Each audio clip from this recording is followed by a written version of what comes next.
I've thoroughly enjoyed it, connecting with people, hearing about their backgrounds, learning about all the roles with boards. Personally, it's going to open my networks, make me understand what I can offer on boards, make me look for more opportunities out there. I'm looking at it for the future.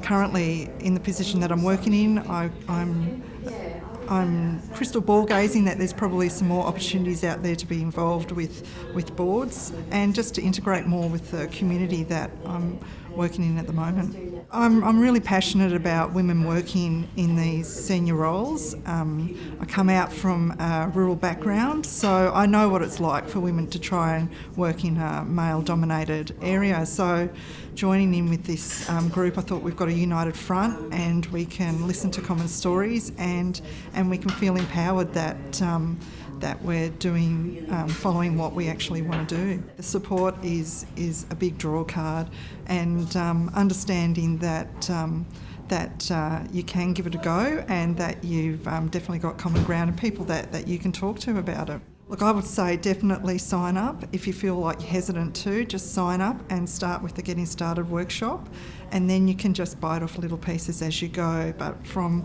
that first step, you get to meet some people, chat, share stories, and then you can keep pursuing.